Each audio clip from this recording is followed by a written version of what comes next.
Today we have with us a very interesting personality, Avnish Chabda, who at the age of just 15 created a Hindi font in Unicode, then went on to become a professional racer. Also took over a 200-year-old family business and automated it completely. But his real passion lays somewhere else, that is to give back to the society. In this quest, he founded Cause and Passion Guru. So let us find out about his journey in this episode.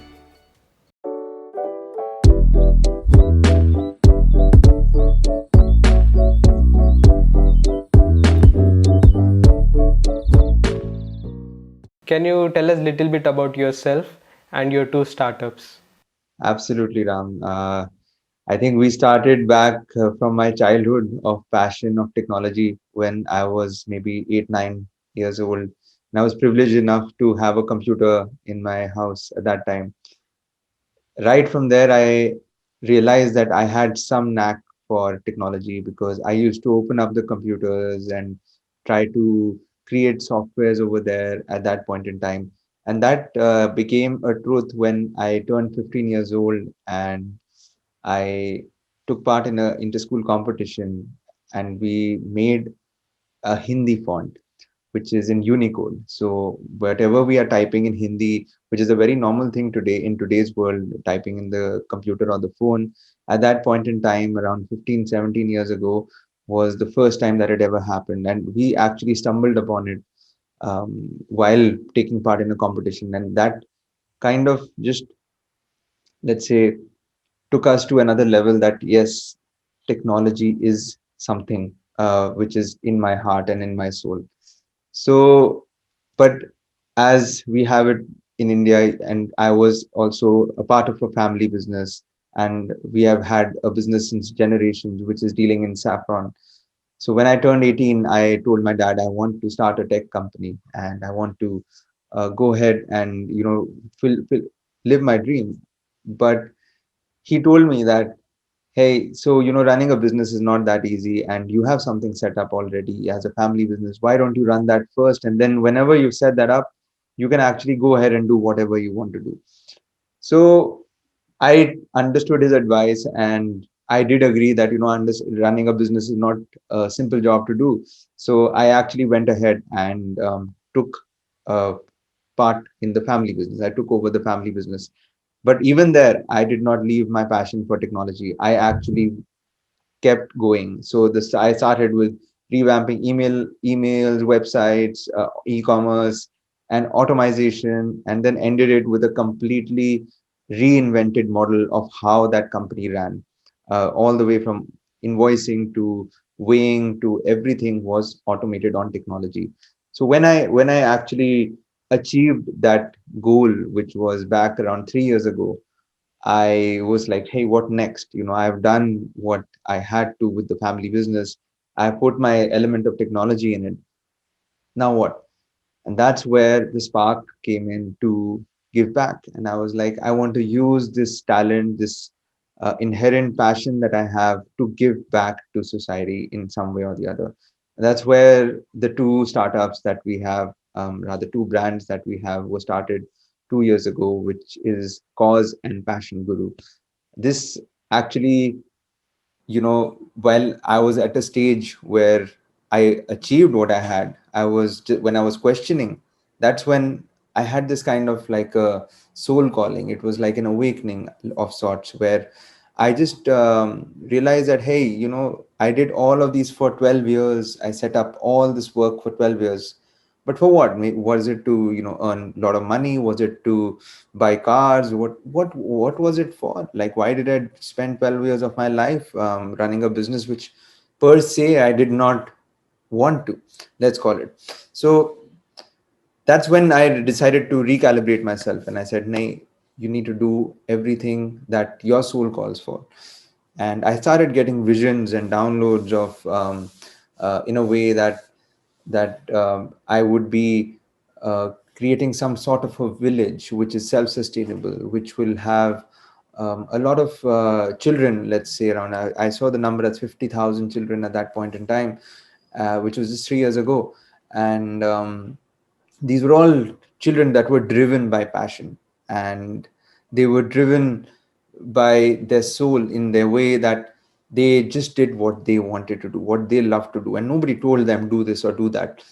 So I wanted to correct that kind of a norm that is built up in society by a lot of people, especially in India, that hey, we do what our family tells us to do, or we follow their footsteps, kind of a way. So it's more like I wanted to tune them to follow their own calling. So that's where it started from, and Cause was built, and I went to an NGO actually in July of 2018, which was on my birthday. And I didn't want to celebrate my birthday that year with the usual way, where you go out and party or cut a cake and everything. So I wanted to do something a little different. So I went to this NGO in Gurgaon, and I cut a cake there with a lot of people. I gave them a little insight on what is spirituality and what is intuition and God and gut.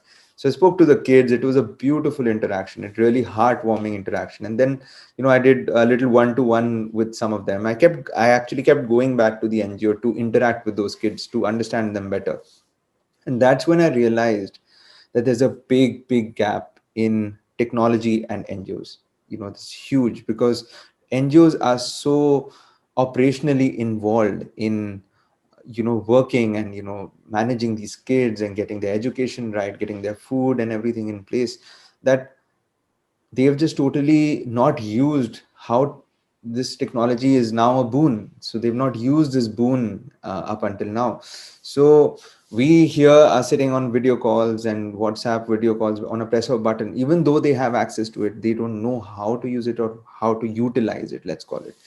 So I decided that day that I'm going to spend all my time, effort, and everything that I have in terms of resources as well, to channel it to create something for these NGOs, that they can use technology in a way that can benefit them in a magnitude. So Cause was born with that thought, where we wanted to bridge NGOs and we wanted to bring them online, as to represent themselves, because they didn't know how to market themselves. I used to ask them, hey, how do you fundraise? How do you get volunteers? So they were like, it's all through our phone, our personal network, and calling. So of course, our personal networks get exhausted. It's not infinite. So you can only fundraise to a certain extent. But today's world, Instagram, Facebook, and marketing platforms online, there are so many that you can actually use to get that fund. So I decided that, let's bring them online and represent them beautifully, because they didn't even know how to create that profile. Some of them don't even know how to write English properly. Some don't even, the ones who do know English, they don't know how to create, let's say, a good presentation on the profile, because they're not marketing gurus, let's face it. Their job is to be on ground. So we wanted to take that whole effort and that whole pressure off them and say, hey, we will do that for you. We know, we will understand your story from the depth, and we will represent it to the world so that people can contribute to you. So Cause is that platform where we are trying to get near about all 80,000 NGOs which are registered in India, all to one platform with their web profiles ready, their logo, their founder journey, founder picture, galleries, events, stories about their kids, inspirational stories, not pity based stories, happy stories of their kids, where we are saying that, hey, this kid wanted to be a painter, let's see what he's done as painting, he or she has done. So this is the kind of platform that we have created, and right there volunteers can also come in and join and see where they want to participate or give their skills back to society. Additionally, in Cause, donors can also contribute, because getting payments is a big problem for the NGOs as well. Even though we have UPI and so many other very sorted mediums now in India, but these NGOs have not upgraded themselves, right? So we are going to do that for them, and we are integrating online payment gateways, again, free of cost, completely free of cost, and we do not take any cut whatsoever. Cause does not take any commissions, unlike other gateways which are online. Only the payment gateway fees is deducted, which is the standard, which nobody can, it's not going to anybody's pocket. So the money directly hits the NGO account. We make sure that we don't want to touch the donation money, so that there is no kind of like a doubt created in any way whatsoever, because we have the purest of intent in this whole project. Hmm. Amazing. It sounds like, the Instagram of NGOs or Facebook of NGOs, where, True story. everybody can. come together and I in fact tell a lot of people that it's like a Zomato for NGOs, like you go order online, you go check out NGOs online. so how has been the impact so far of your bringing technology into the NGOs? So it's been pretty good. It's slow, of course, because the biggest problem with NGOs is trust. They don't trust anybody new. They don't trust anything new and anything to do with technology, which is something that is not in their comfort zone. They are a little, step back from it. So it takes time to actually build that trust with them. So in fact, the first year, the most common question, which is even till today, which is asked even by you actually, is why are you doing this for free? This question keeps coming, and it in fact creates more doubt than anything else. I mean, I don't know why it is like this, but that's how the world works, I guess. So I have told the team that there are, we are doing this for a cause, and that's what it is. It is free. There is no question mark about it. Yes, eventually, to make it sustainable, we will create something in the future which is going to make it sustainable, but it would not be of an intent to make money out of, for example. So the impact right now we have had in the past 2 years has been around, I think, 400 plus NGOs which have been digitized, in the sense they have profiles have been created.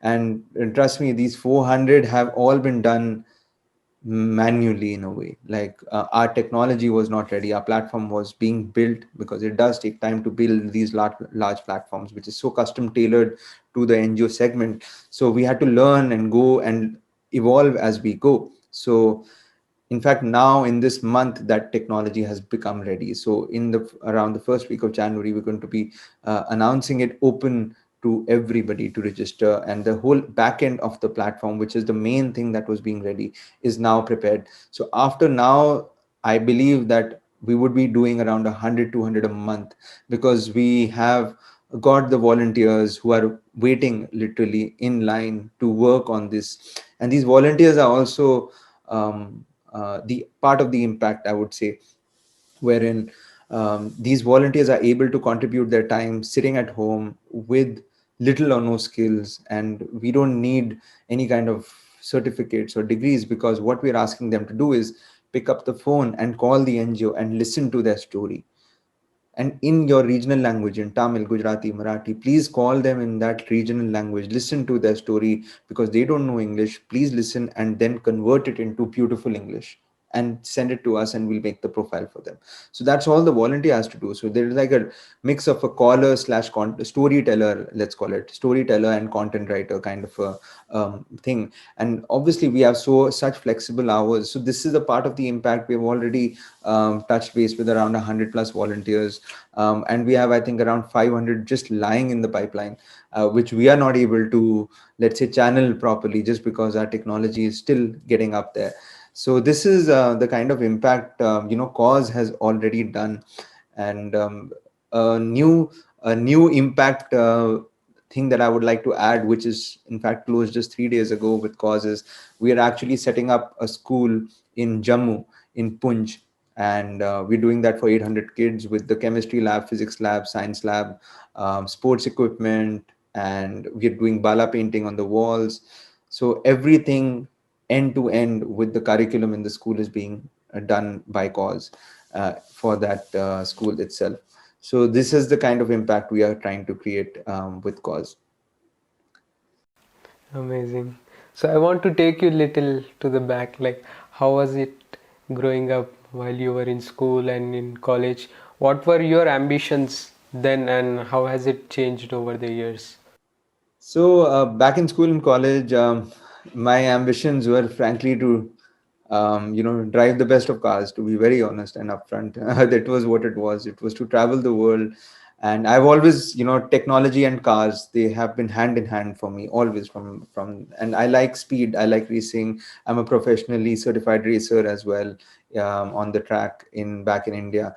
So there is that ambition which was always there, to be a racer, to be, you know to have it all in a way. Let's call it the dream. So I actually, like I told you, that I felt that it was kind of like a facade. It was like a bubble that had been created because we were up when we were being brought up. Like I'm sure I can speak for most young boys in of India or anywhere in the world, that we have those posters of those Ferraris and the Lamborghinis on our wall when we are growing up, and our toys are like those kind of cars. So we are brought up in such a way that, at least for our segment of society, that it's inculcated into us, and it was very deeply taken into me, for example.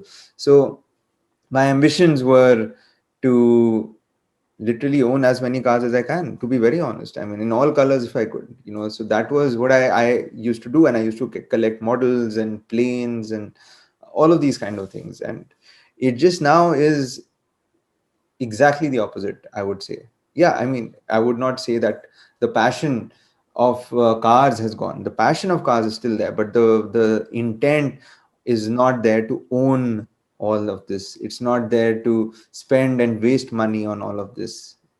It's just not there. Yes, driving is a passion, which is an activity, it's an hobby. You don't need fancy cars to drive per se. You can drive any kind of car that you have, and driving as a passion fulfills by itself.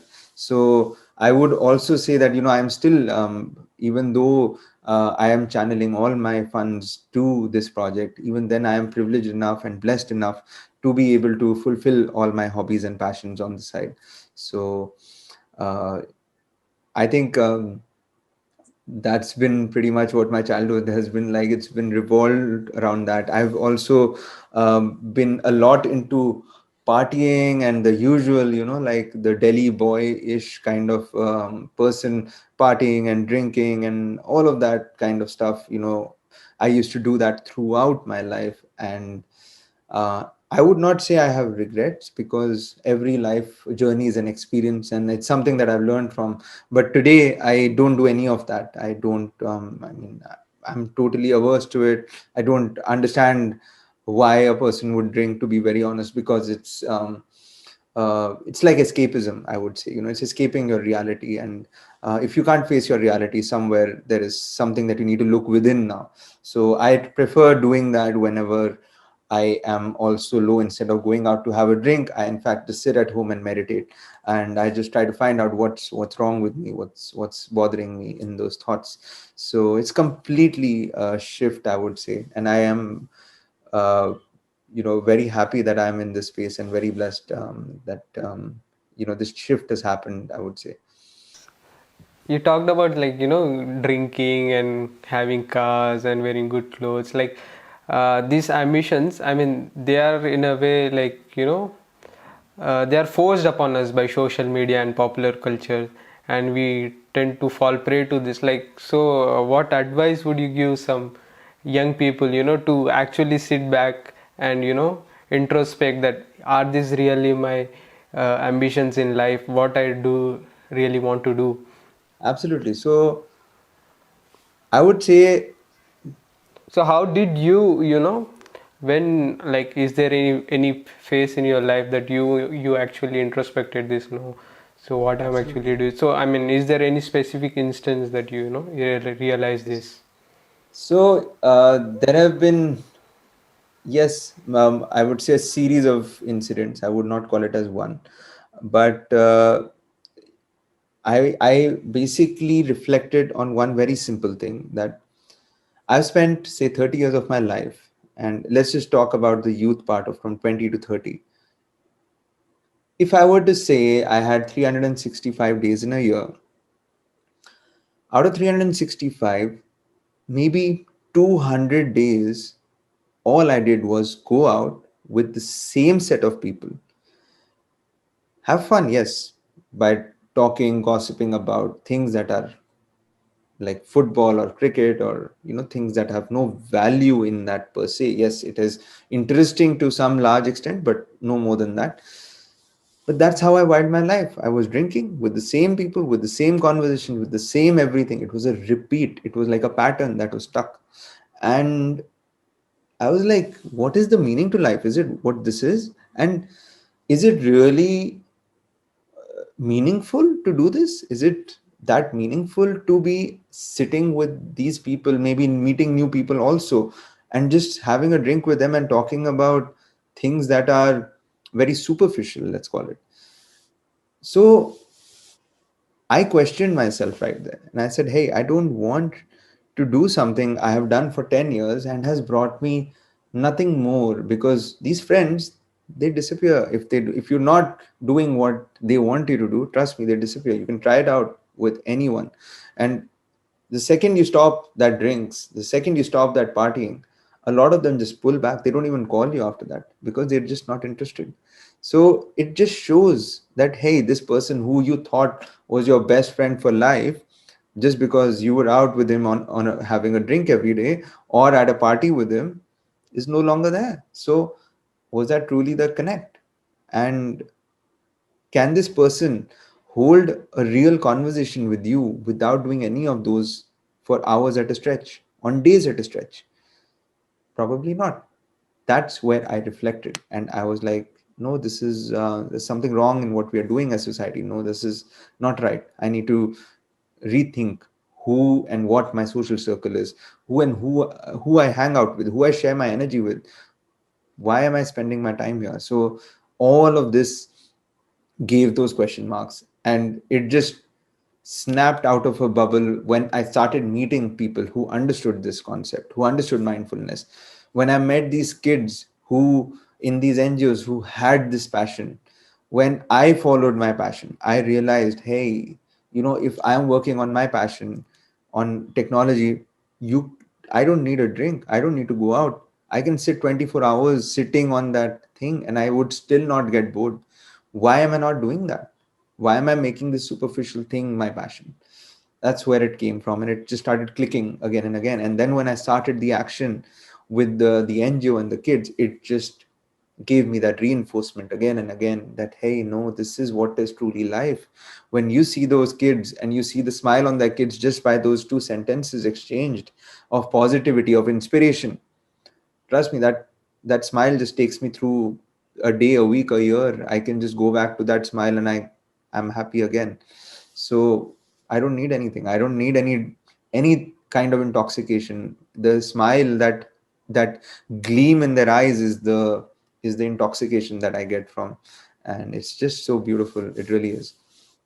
It's very interesting, you talked about, meeting same people again and again and doing the same thing over and again. So, I mean, it happens with lot of us,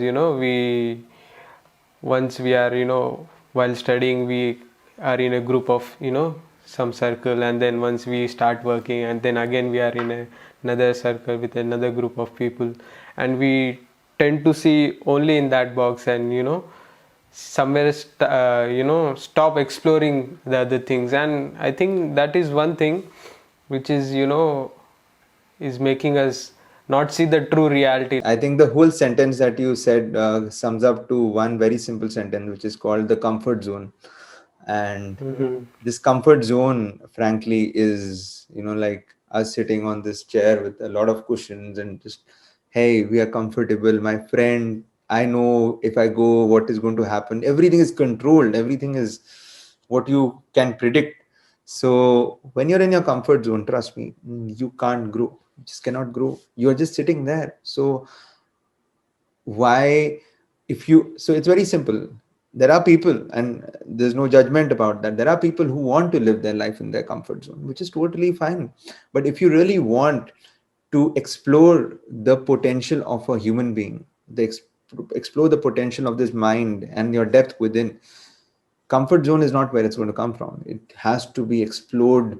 Without that, you have to go into the unknown. That's the essence of a human being, the curiosity that is built within us.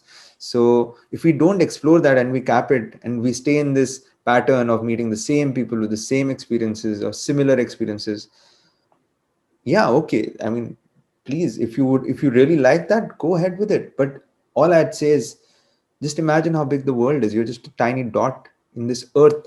Forget the universe. There's so much to explore. Why do we travel? Because we want to see new destinations. Why don't you just go to the same restaurant every day for the rest of your life? Why do you even need to go to travel? Why does everyone have this thing to travel? Because we as human beings are curiously explorers. And if we cap that experience by just being with the same friends, the same people, and the same whatever we are doing, you don't get that. You just don't get that experience. So I really say push yourself to feel uncomfortable. When you feel uncomfortable and when you feel uneasy is actually when you will grow. It's actually when you will explore yourself more and learn about yourself more and learn about the world, of course. So yeah. So, what have been the pleasures of, putting yourself outside of your comfort zone for you? So there are no, I mean, of course, when you move out of your comfort zone, it's not just pleasure. It's pleasure and pain, right? It's a mix of both. It doesn't Hmm. happen just one way. So, of course, when you move out of that comfort zone, you feel uneasy first. You feel at times pain. You at times are meant to feel loss, because it's important to feel loss from your comfort zone, of course. Now just imagine that you are in your room with your phone on the side, your charger on the side, and your clothes in your cupboard, your shoes there. It's your comfort zone. Now if all of that is just taken away and you're put into another room which is very dingy, of course you will feel that pain. Hey, there's no charger, where are my shoes? But you cannot see the pleasure yet. The pleasure will come after a certain time that you've gone through that pain. So you have to experience it first. So in my personal experience, yes, I have personally had, I would say, immense loss of all kinds, from not just friends but also family, who are not per se associating with this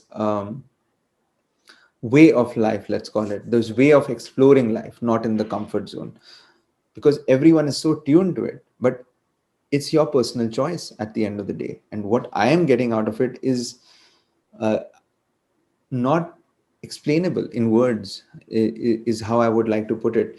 And I've got, in terms of pleasure from it, I have got this power of intuitive guidance, intuitive manifestation, that I just put my thought and everything happens effortlessly.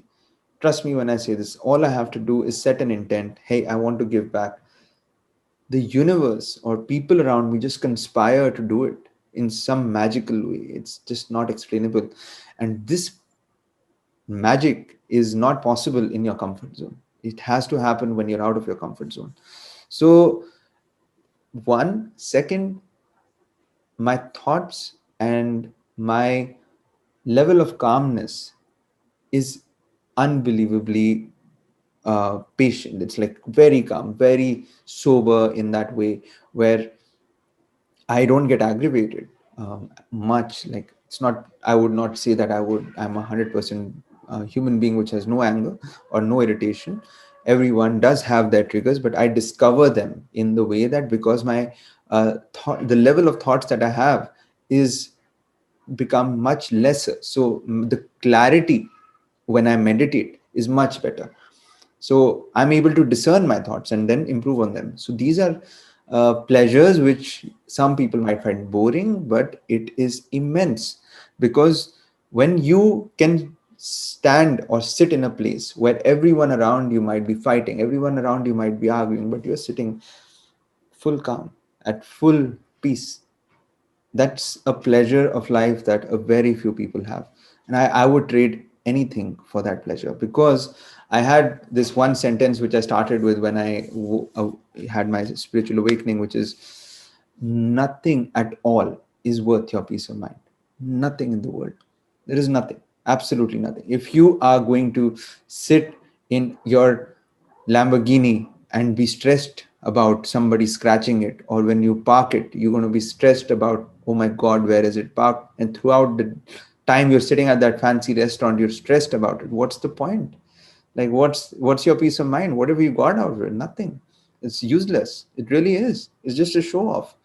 But if you're calm and you're enjoying your moment, what your present moment is, that is true pleasure. That's true happiness. And that's what I believe I have received by not being in the comfort zone. And I would recommend it to every single human being on earth, because you can manifest with the power of the universe. There's nothing bigger than that. Let us talk about this, moving out of the comfort zone from the point of view of, you moving out of your comfort zone, Saffron baby. Baby Saffron or sorry? Yeah, baby saffron, that's right. Sorry, baby Saffron. So, and then, starting something like Cause. So I have levels of rawness that I can achieve in this conversation, but I will try to make it as raw as possible. So, um, when you're sitting in a family business, you have many, um, let's say, dependencies in a way. Like you're living with your family, you are somewhere connected to your father and your grandparents or whoever else has started that business. It's not truly your own, let's call it. It's never your own. But these are being the cons, or whatever you might want to call it. There are pros, that you have extreme comfort, you have a lot more, let's say, financial comfort all across the table. Even if, say, the business doesn't work, there are savings, and if there are no savings, there are your family to support you.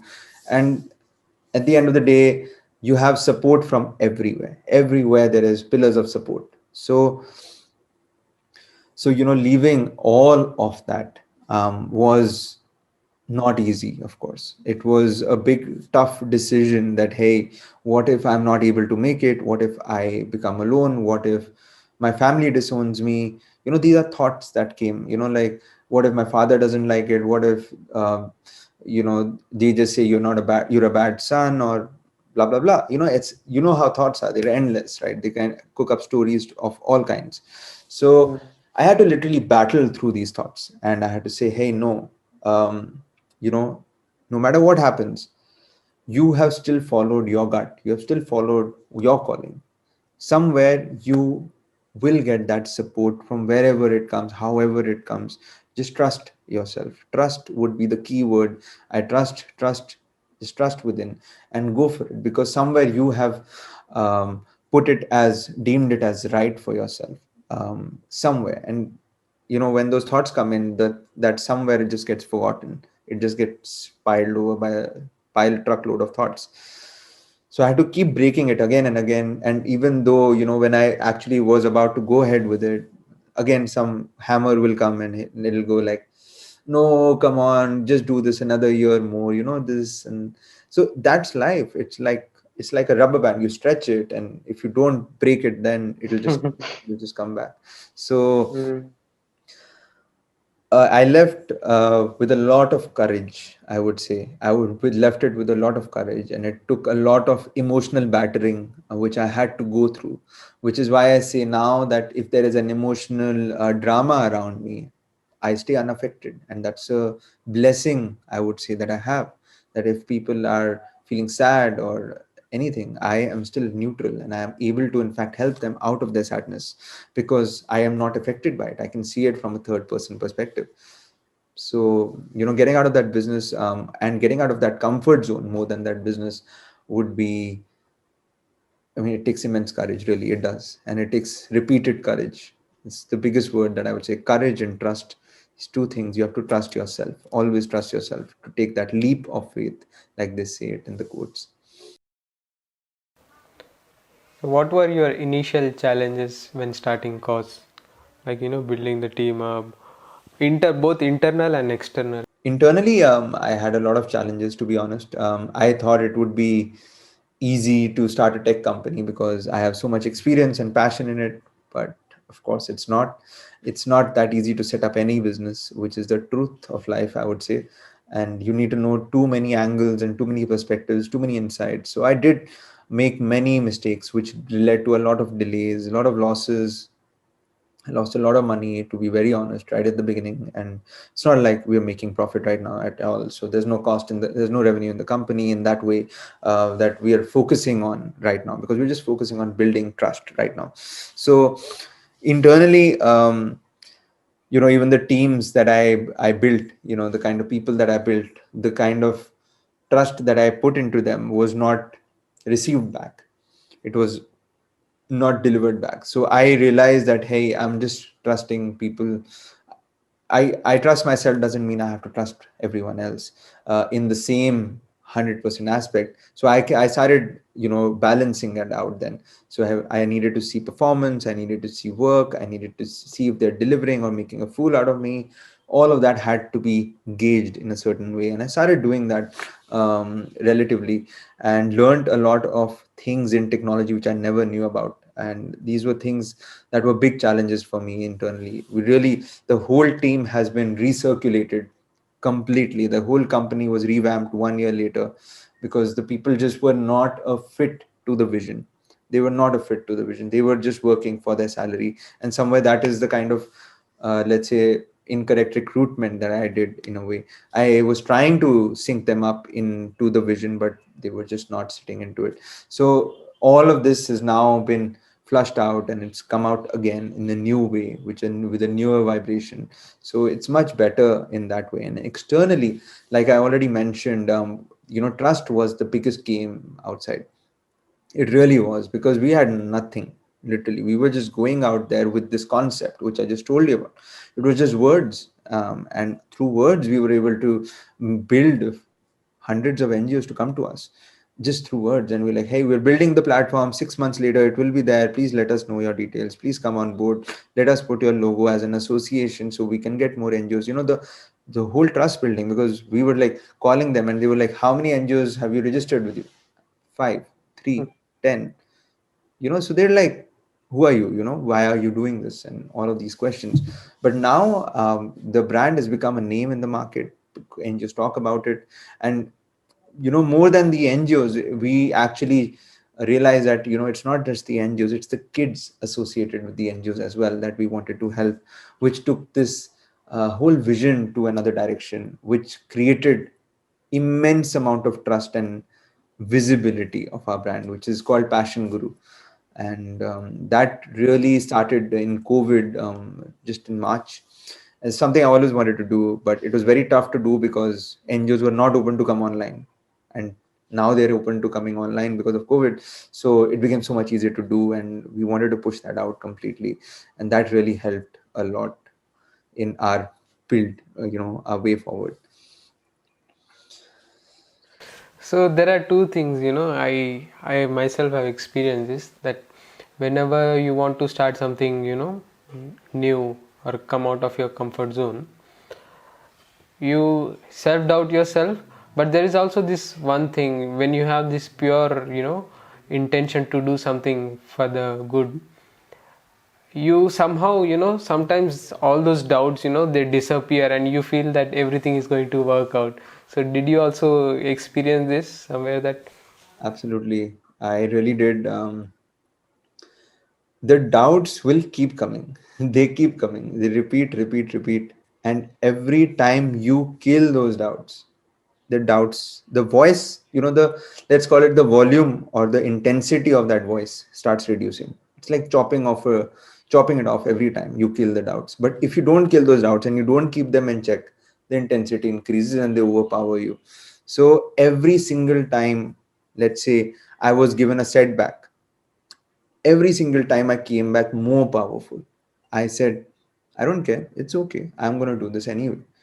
It's okay. I will do this anyway. If not them, somebody else. If not them, somebody else. If this loss, no problem. Maybe tomorrow there's a gain. It's okay. No problem at all. I will still do it because I trusted. I said, hey, why are these resources given to me? Why have I got these finances given to me? Probably because the universe is meant for a certain way. Why are some people so rich and why are some people so poor? There is some reason those resources are given.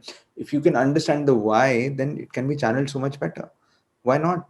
So I kept going and I kept killing those doubts. I made sure they never came in again and again and again. And every time a new doubt, a new perspective of doubt used to come in. Oh, what if you are not good enough?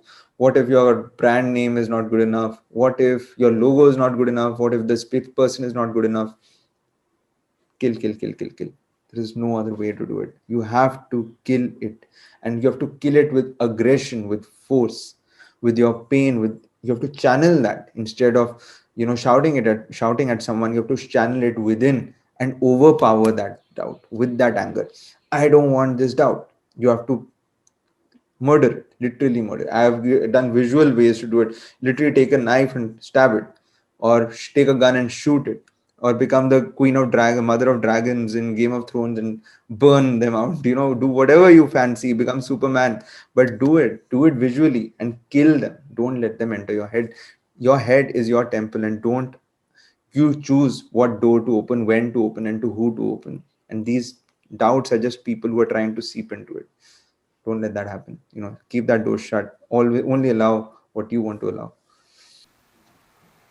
I want to ask you this, like, when you first got the idea of starting Cause, and when you actually went on the ground and started the work on it, like there are many people, who have great ideas, great intentions to do things, but somewhere we, procrastinate कि हाँ कुछ करेंगे, आगे करेंगे, आएगा आएगा time आएगा.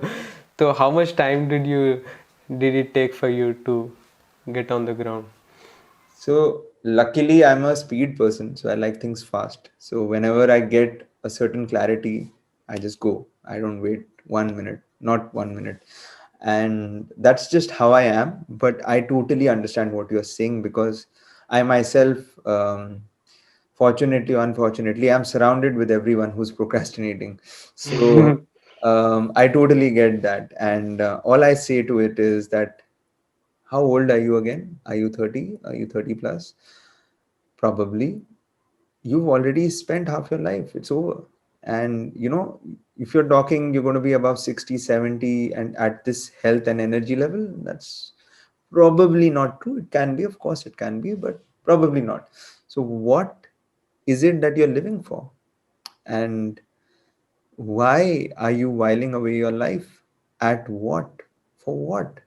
Like, to sit and watch Netflix, to sit and watch television all day? What has that brought you? Reflect. Please reflect.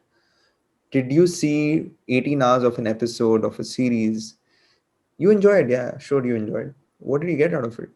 What did you get? Did you get some knowledge? Yeah, sure. Is that knowledge taking you anywhere?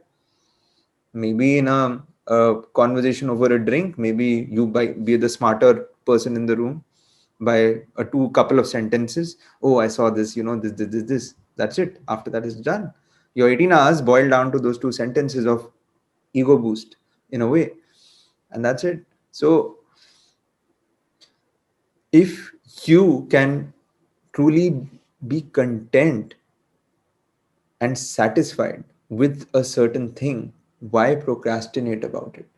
If you can do something which is so giving in a way that helps not just one person or yourself or your two friends, but helps a magnitude of people, why procrastinate about it? You start now. There are like 6 7 billion people in the world you need to impact. And even if you impact 1,000, it takes years to impact 1,000 people.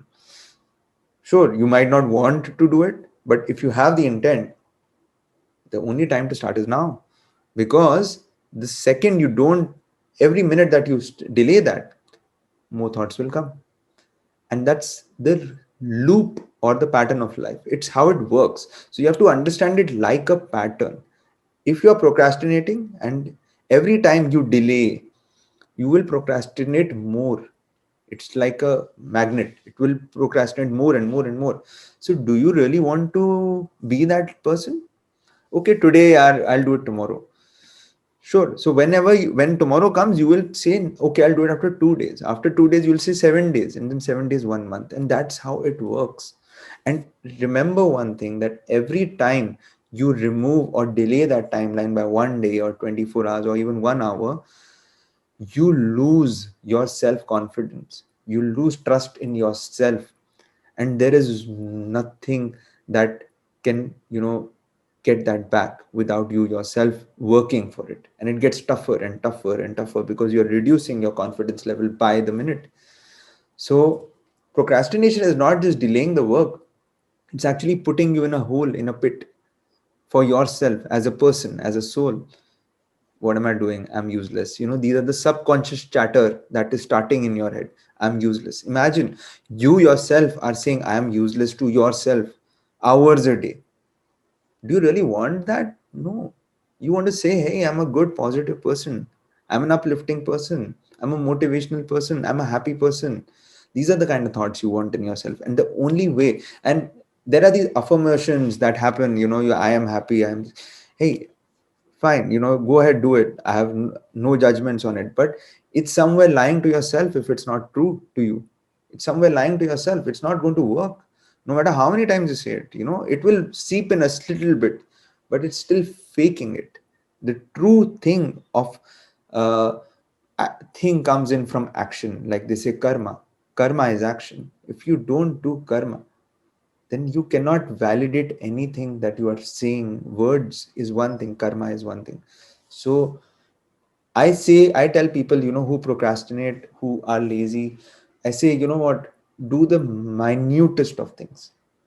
The minutest. Don't think of doing such a big task like, say, go to the gym. It's a very tough thing for a lot of people to do, because it is.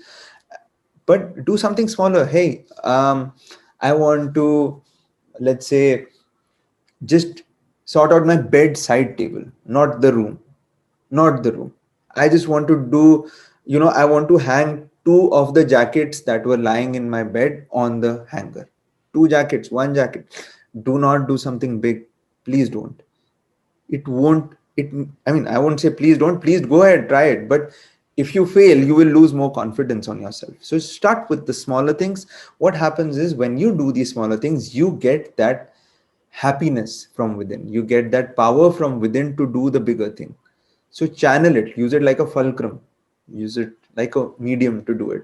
And I have personally done it like that as well. So I do smaller things. So if I am feeling low or in any way of that sort, I actually maybe write a document. I start writing something, or I send out 3 emails. If I'm feeling low, I have not worked today, I'll send out 2 emails today. Or I might make those 2 phone calls I've been procrastinating about. If I'm not able to do that, maybe I'll just start thinking about work. Hey, let's just think about work. Something to give you that dose of positivity for yourself. Ki, हाँ यार, I'm not a bad person. I'm a good person. I'm not this useless, lazy person. You have to keep removing that consciously. Make the breakfast for yourself. Put that, clean up the dishes maybe someday. Whatever fancies you at all, just do that. Go for it. Learn to say Hmm. no. One more thing is, learn to say no. It's so important to say no, because remember, and there are tests the universe gives us. So whenever you're trying to do something positive, you will have 100 other negative things come into play at that point in time, which will be like, hey, your friend will call up, hey, let's go out party, hey, let's go out drink, let's go out for a travel, let's go for a trip. 10 things that will make you procrastinate on what you wanted to do just right now as an intent. So learn to say no at times, even to the smallest of things. It will really, really empower you. It will really help you go forward in life. Also, I think our mind, it makes us seem the problem bigger. Like when you want to start something, it makes us feel like, oh my God, I have to do this. The problem seems very huge, but when you actually start doing that thing, you feel no, it's not that really hard. So even if it's thinking, if it's feeling big to you, just break it down. No, break it down. Oh, let's clean my room. Yeah, big thing. Oh my God. No, no, no. Don't do it. It's okay. Break it down. Break it down. Just pick up your shoes, put them in the shoe closet. That's enough. It's good enough. Don't beat yourself about it. The second you start beating yourself about it, oh my God, I haven't cleaned my room since 1 day, 1 week, 1 month, 1 year. You're putting so much pressure on yourself. You're putting so much stress on yourself. It's not going to help. It's not going to help. You're going to break down one day, and maybe that day you'll clean your room. But after a breakdown, that's not right. So, in the recent past, during the lockdown and all, staying at home, what has been the introspection like, and how did you rediscover or, make adjustments in your path with the cause? And Passion Guru, I think, came out of it. Yeah. So lockdown was a bit, right at the beginning was a bit like a slap on the face for everyone, I would say. It just put everyone in this room or in your room and not go out. I felt it was a blessing, because it really made everyone introspect within, and it made everyone um, just let's say have no choice but to do it. That was how it was put. So COVID by itself has been a blessing for that, and how it went for us at Passion Guru. It was so beautiful because we wanted to do this um, project online. The whole passion teaching online, and how we did this in Passion Guru was we started contacting these NGOs, and this also started from the same passion and growth and everything. So I'll give you a little background on Passion Guru and how it conceptualized back 2 years ago. It was basically, um, I met these kids, and all these kids were very sad and they were depressed, and I used to ask them, why, like, do you like studying? What is your favorite subject and everything? What do you want to do? And answers I got was doctor, lawyer, engineer, and it seemed to me that they were not excited about it. So I just dwelled into it. I was like, why is it like that? I want to know what you love to do, what makes you the happiest.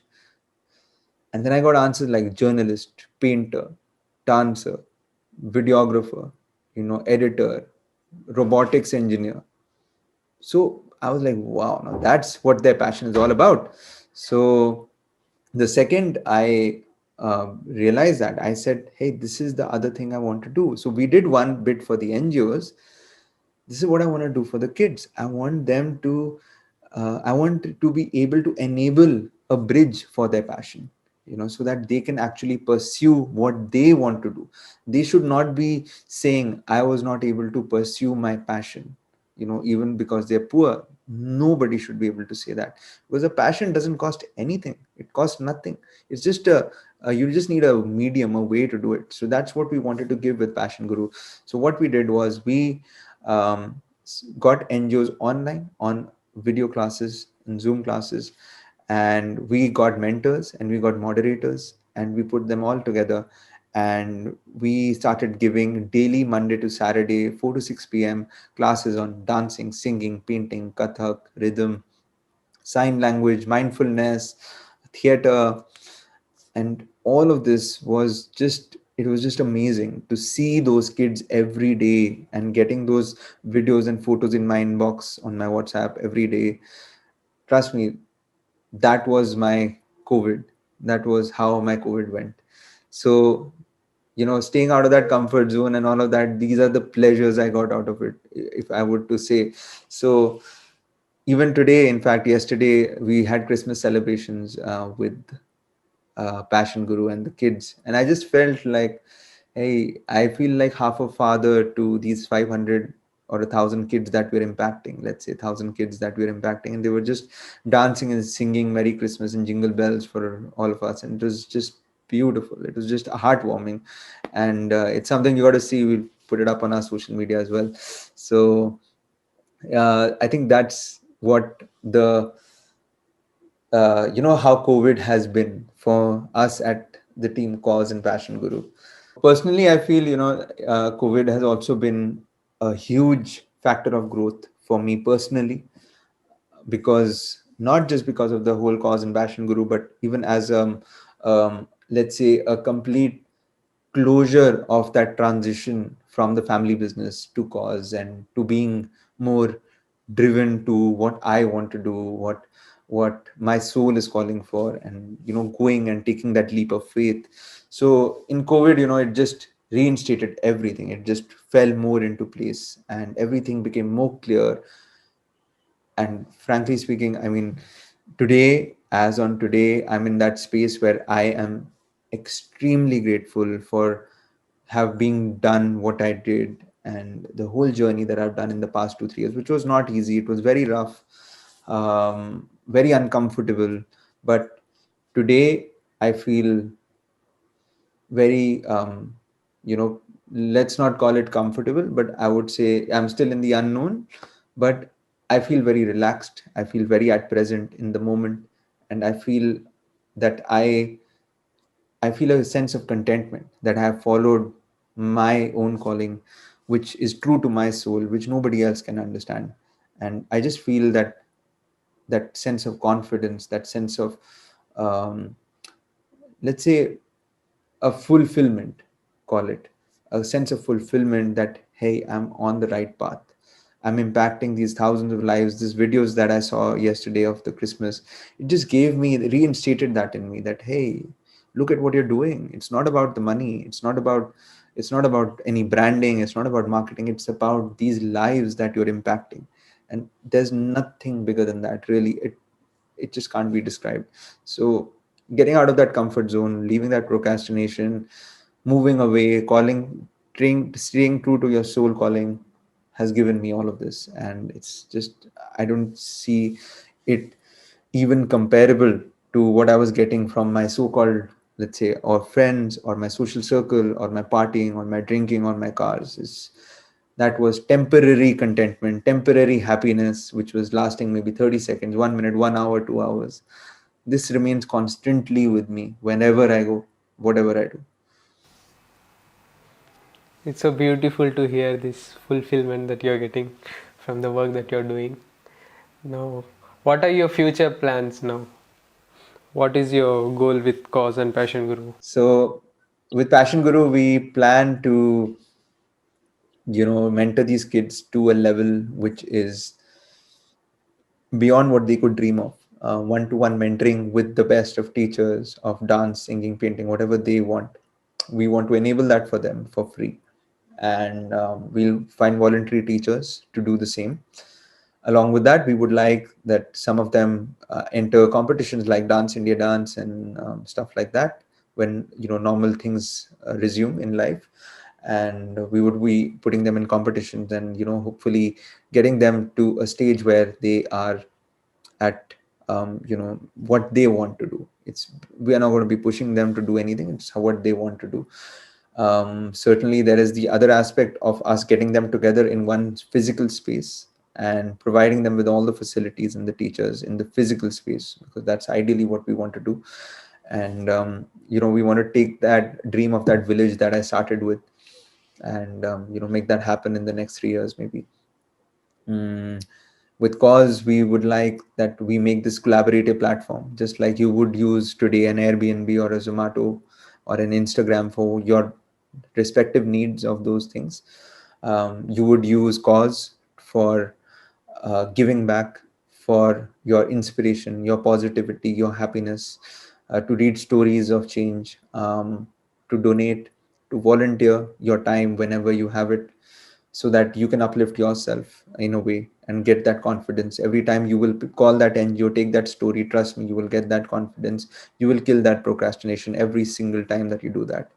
And we would also aim for Cause to be the go-to platform for anything social, anything at all. So if anybody wants to do anything socially, be it a brand, be it a company, any social activity they want to do, they would think of Cause. And we want to be that trust factor for people who would like to give back, by vetting these NGOs, making sure that the money is going to the right places transparently through technology, with proof in the way of visual proof, like photos or videos. And we want to be able to deliver that to people, so that they get their peace of mind in that their money is going in the right direction.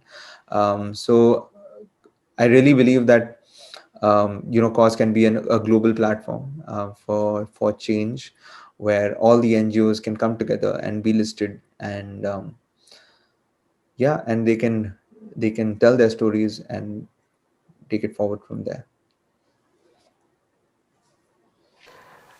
So also with the Cause and Passion Guru, I mean, it's nice that kids are following their passion and actually getting to do what they really want to do. But these kids, they also come from uh, not very well to do families. They, at the end of the day, they have to earn their bread. Yeah, So is there anything that you are doing in that, absolutely. to make them earn their living? Absolutely. So, unfortunately, I've not been able to push out the model well because of COVID and lockdown. We have already done pilots of it very closely with safety measures, but I'll give you an example of what we did. So and there's a kid called Shiv who this was 14 years old when I first met him. Today he's around 18, and what we did was he wanted to be robotics engineer. Like he wanted to create things basically. So we took him to an auto parts workshop, and he has now been given a project to create spare part furniture. So like a side table lamp which is made out of a radiator, or like a exhaust pipe, those kind of things. So he loves to do such things. He didn't have the parts, he didn't have the guidance, he didn't have the machinery. So we provided him all three, and now he's doing that. And eventually whatever he sells, because they're all spare thrown parts of a car, there's no cost to them. Whatever he sells as a furniture, because those furniture are selling for high prices, and as on today, and you can get them to 20,000-30,000 rupees, you can get for literally a table side lamp as on today. It's really expensive furniture. So whatever money he makes out of it will be given to him via the NGO or directly to him. So this is one way that we've started, and we are doing it very bespoke, let's call it customized for the kid and how they want to do it. And apart from this, we are starting something called Cause Shop, which will be an addition to our platform, where we are going to be um,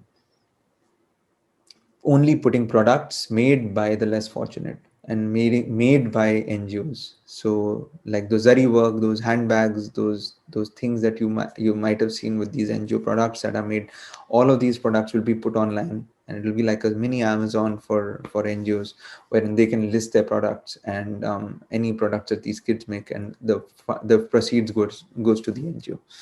We cannot give proceeds directly to children under 18 because of child labor issues, and we would not want or promote them to be working at that age either. So it's a slow build up where we are kind of training and skilling them in a way, so that when they turn 18 they can actually use that skill to make money out of. And we're even giving them entrepreneurship workshops, and we are helping them build their resumes, their portfolios, and eventually push those portfolios and resumes out to LinkedIn and websites like Naukri.com. All this is a long-term procedure which will happen. Obviously, a lot of things are paused due to COVID. Everything is paused due to COVID, but hopefully in the next 6 months, we've done our homework and we'll be able to execute it as soon as this is over. And it should be a 1 to 2 year project where you'll be able to see huge impact coming in from all parts of India. Like we're already present in around 20 states of India. 20 states of India. Our impact, we are impacting in terms of kids above 2,000 kids in total till now, and NGO wise we have done multiple, right? So this whole will come together in the physical space eventually, and that's what I'm really excited for. I really am waiting for this to get over so we can do that. Nice. So let us talk a little bit about spirituality. I know it's hard to articulate where it all actually started, but do you have any, I mean, are there any phases in your life, where you you might say that, oh, at this point my spirituality started, It did. and how has been the journey so far? It did actually. I do have that exact point and moment where it started. So I was an atheist throughout my life. I never believed in God, religion, or anything of that sort. I never believed in a higher power, in fact. It was that much of an atheist I was.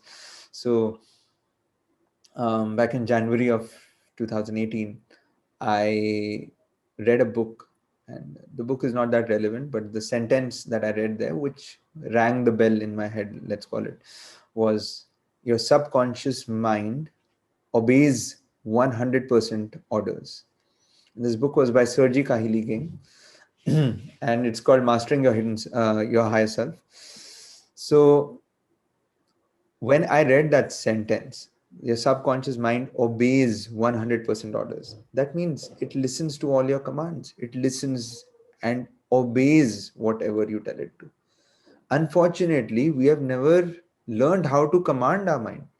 That's all. That's about it. So I was like, wow, yaar, if I learn this, I could actually control anything I want. And that's when I went to it. I just bought like 20 more books, and I wiped out those books in 10 days. And literally I was like, I need to know how to do this. I started practicing. And a week later, I think around the 9th of January, which was my grandfather's birthday, I actually still remember that day very well. My sister had come to my room, and she was saying that, hey, I'm feeling very uneasy. It's like somebody's got knots in my stomach, and somebody's like strangling my insides.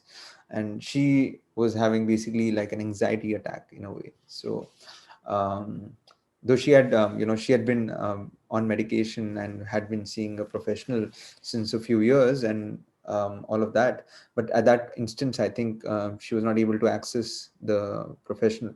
So she just came to me just to talk as a sister. And I just said certain things, and I just told her, hey, just visualize, that this is opening, because this is what I learned from those books in that week. So I just, kind of used it in a way to just help her out of it. So I said, just visualize that. What is the visual that you're getting? It's like this. Is it like this? Try to open it up, just open it up, let it go, let the blood flow again, just imagine some hot waters coming or cold waters coming there. And when I did that, literally, I think 3 minutes later, she was like, I feel great. And she's like, I'm feeling so nice and I'm feeling normal again. I'm like, wow, that's amazing, because I had never tried what I read in the books, right? So this was just happened. It just happened. I was like, wow, this is so powerful.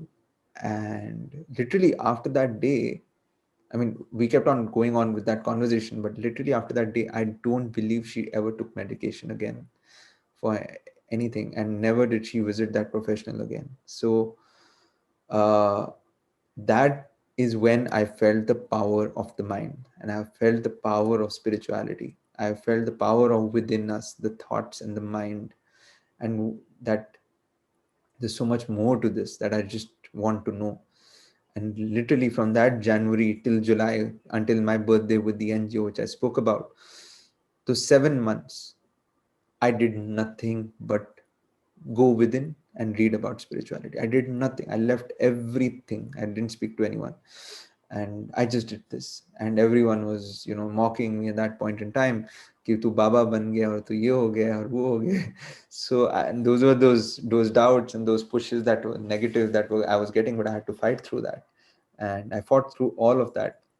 And I think that click was amazing, and that click really, I held on to it with all my heart and soul. I was like, 30 years of my life, I've always questioned, what is this God, what is this religion? And today I have my answer, that this God is within us, that this God is that intuition, that gut feeling, that soul calling that you have from within you, that first voice that comes from within you in your head when you ask yourself a question, that nanosecond voice which sounds too good to be true, which is absurd, unrealistic. And the second it comes, you have 10,000 other things saying, why? Hey, you can't do this. You can't do this. What is this? I didn't know, yeah, this is too stupid. No, no, no. Those thoughts need to be killed by making your mind obey orders. Making your mind obey orders. And how do you obey those orders? Just by channeling your aggression, like I already said, that aggression, saying, no, get out. I want to listen to that first voice. I want to listen to my gut. I want to listen to my soul. And if you can do that, just look at the kind of magic that it creates. It's unbelievable. It really is.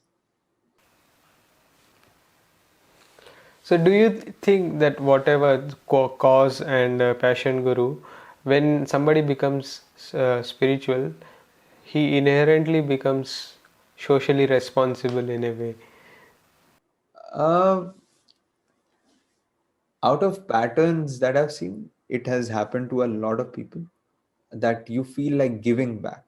So I think spirituality, first of all, is a practice that is for yourself, and it's to keep yourself centered and present, because you personally would have so much to deal with first, to remove so many of your beliefs and your perceptions that have been created. It takes months and years to do that, first of all. So first, I would say, make your glass full, keep your glass full. And how do we keep our glass full? By removing all that dirt, removing it from within and polishing it up. So when you have done that, and you know how to refill your glass infinitely with the abundance that is there from within you, you can actually, you would actually be so grateful that you would want to share it with others. Like just like your food that you share across the table because you have so much food. But imagine if you had two, if you had just one roti in front of you, you may want to just first eat it yourself and then offer it to someone else. But if you have 10 rotis in front of you, you'd be like, hey, here, take 3 rotis from me. So it's just like that. So if you have abundance, you would feel like sharing it with others. It's, that's how I would like to put this. It's not that you're pushed to do it, it's a choice. It's absolutely a choice whether you want to keep that for yourself. But I believe that if you have something that can benefit, or you have some skill or some quality or some resource that can benefit others, and you have an abundance of it, why not share it? Like that's what life is about. So do share it. I That's what I did, even with let's say the resources that I have. I wanted to give back, but I didn't want to just give back money. I wanted to give back with value, with a certain um, concrete kind of a system that would automatically generate for them in the future. Just like you asked whether we can make them financially independent, of course that's the whole point. If I just give them food every day, and it's not to demean anyone who's doing that because that's also important, but if I'm giving them food anyway, it's not helping them earn that food for themselves in the future sustainably. And that's what we have to achieve somewhere. So I believe that being spiritual gives you that guidance, it gives you that pull to give back. It does, absolutely. It makes you more compassionate as a human being, with people who don't have enough. When you have somewhere, you have much more than them. So I just feel like we should always share whatever we have with whoever else doesn't have it.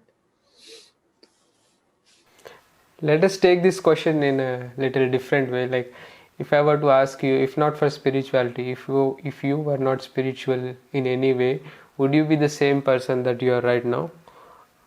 Absolutely not. No, I would, in fact, be driving cars and spending this money, which cause I spent on cause to buy a car. Literally, I'm no doubt about it. I've spent so much money in cars that I would not even think of. I really would not, and I could buy the car of my dreams for this much. But not one regret, not one thought, genuinely um, I why haven't I done that?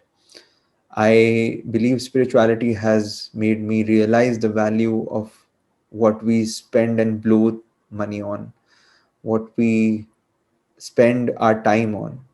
And I would definitely not be this person today who would do all of this. I, I mean, no, poles apart. It's completely poles apart.